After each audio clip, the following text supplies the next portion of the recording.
today, and so that takes care of that for a while. So you're stuck with me, Jimmy Doane Show here. This is a Saturday at about 4 o'clock, and we are going to talk about a few things. This will be a truncated version, and what I can do. You see the green screen in back of me, but I haven't figured out how to zero in a little bit more and put a scene on that green screen here in YouTube.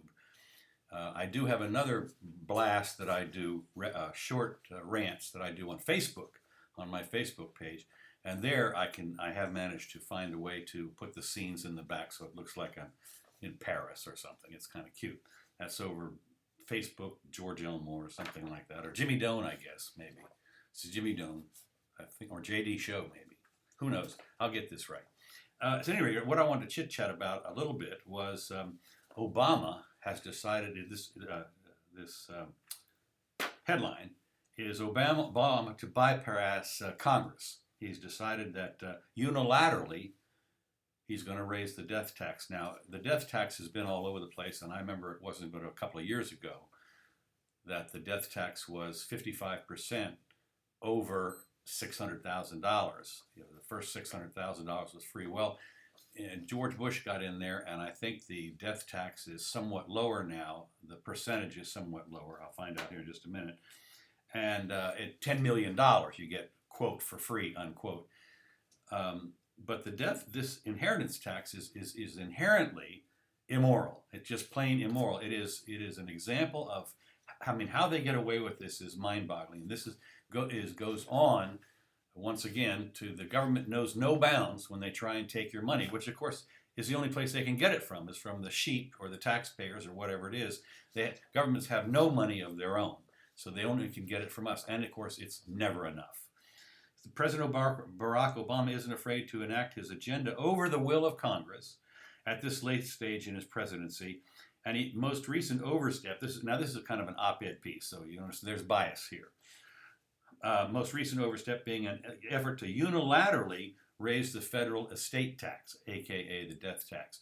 And what this means is once you're dead, Uncle swoops in, and if your estate is worth more than $10 million, there's a chunk of percentage of that. Let's just see here.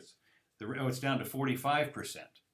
So if you have a $10 million estate, which is easy enough for a farm or a small business, you're gonna owe 45% on the overage above $6 million. So if you have a $10 million estate, you're gonna have to write out a check for $2 million, roughly speaking. And of course, what's amazing about this is double taxation. I mean, this money that is in the estate, so to speak, has already had taxes paid on it. Sales taxes, the company has been paying company taxes, the company taxes, and those can typically run in a profitable enterprise that can run about 35 or 40% tax on the corporation, on the mom and pop corporation. So they've been paying taxes all along, and in spite of that, they've managed to take some of the profit, expand the farm, buy a new tractor or something like that, and expand the value of it. Now, of course, over a long period of time, say anything more than 10 years, and typically some of these things are 40-year-long farms, for instance, family farms for 40 years, or a family business that has been handed down year after year. And it's become more valuable, but it's more valuable in dollars because inflation has kicked up the value of this thing. I mean, it's not real money. The fact is that any of us who remember the 60s or the late 50s or something, when a candy bar was a nickel and comics were a dime, nothing's really changed. Well, it has changed, but basically the candy bar, if it's the same size, is $1 now.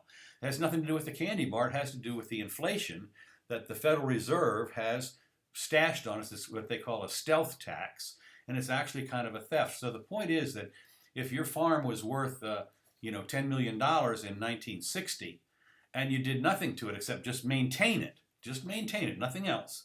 You've upgraded the tractor maybe when it wore out, or you bought new cows or whatever it is. And basically it's the same as it was in 1960 except for the regular maintenance. Well, it's not. It is, quote, worth $100,000 now. because of inflation. It's the same farm, but because the Fed has devalued the currency, has devalued the money supply, it looks on paper like you've made $90,000 off of your $10,000 original farm, and this is immoral, of course. And when they do this, it only affects like one person at a time. So unfortunately, you're not going to get the people who have $10 million businesses in a big crowd to go to Washington and haul out the pitchforks and the firebrands or whatever it is. And here Obama wants to unilaterally raise it. I mean, the Congress, of course, normally is supposed to set tax policy, and they have no problem in setting immoral policies to begin with. That has nothing to do with it. In spite of the fact that it's already been taxed, it's never enough, and they're going to do it again. So they see this. What they see is this is the thing that's key about this. They see this tax as a necessary tool to stop wealth from being concentrated among a few families. The theory here is that if you're a Rockefeller or whatever it is, assuming no trusts or anything like that, but you've got an estate, let's say, and you want to pass it on to your kids, I hereby bequeath my estate to my kids. They're worried that the Rockefeller dynasty, let's say, or the Jimmy Doane dynasty, whatever it is, will continue ad infinitum and forever. No. There's an adage that is almost as true as anything, and that is shirt sleeves to shirt sleeves in 3 generations. I mean, the simple fact is that what happened? What happened? Here we go. What happened? There we go. Okay, it came back on. It looks like there's a problem. Was a problem. Excuse me. Glitch in the Wi-Fi. Who knows? Or YouTube.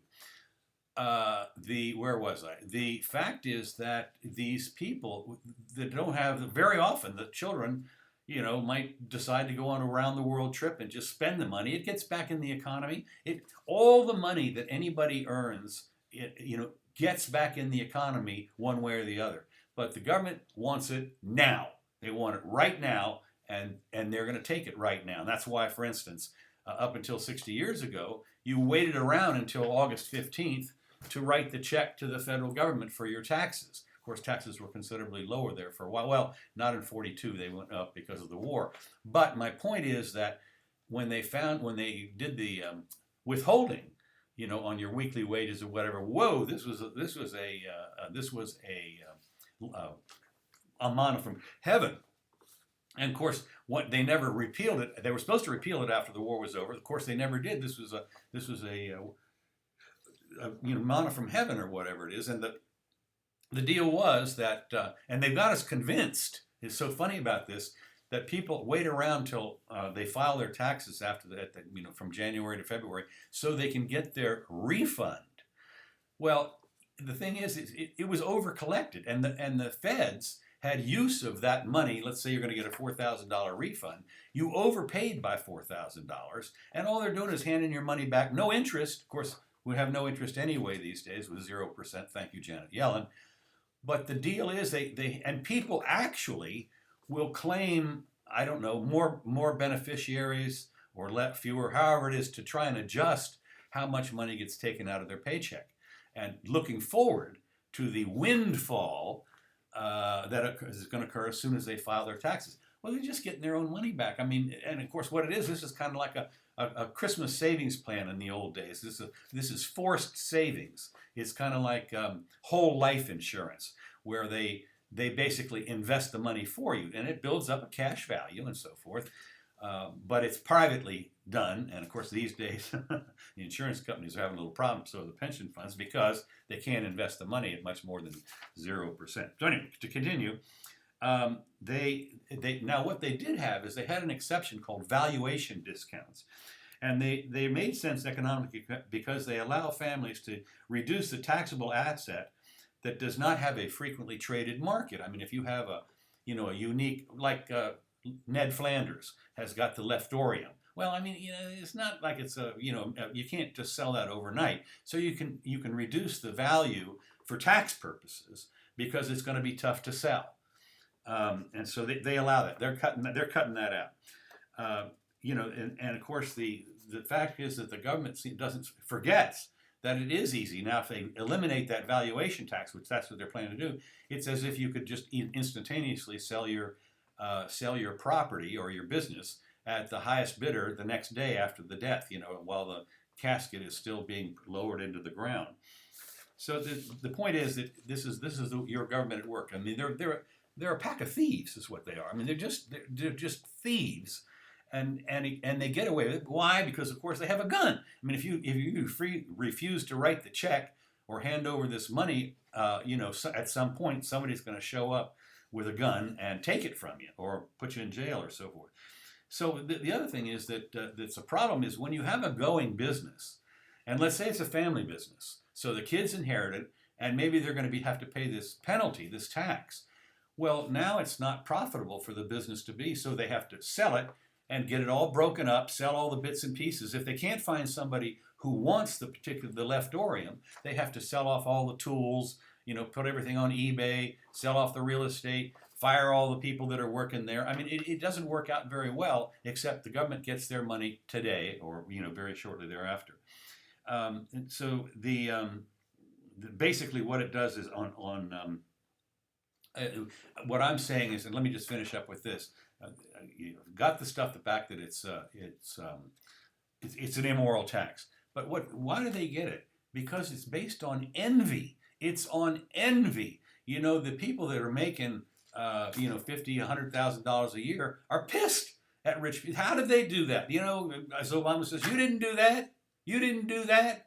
This is society did all this for you. Where do you think the roads and the oxygen and everything came from? No, this is our money. We, you owe it back to us. And of course, this is, it's just stunning to me that they get away with it. But again, envy is a very powerful thing, as you've seen very often, and anybody that's poor people, and there's the middle class, of course, is being decimated and going down into the poor people department, but because of the Federal Reserve, again, as we've talked about. But the thing is that people march around. That's what this Occupy Wall Street.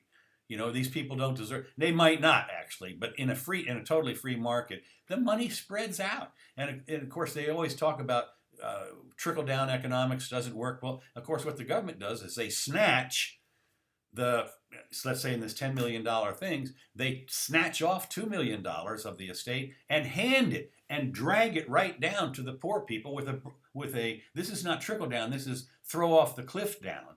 And of course they take their brokerage fee because they have to have a whole bureaucracy to decide how much money is involved, and of course all on the threat of guns. So these people don't believe, I mean, they talk about horribleness of trickle down, and the only reason is because it's not fast enough for them.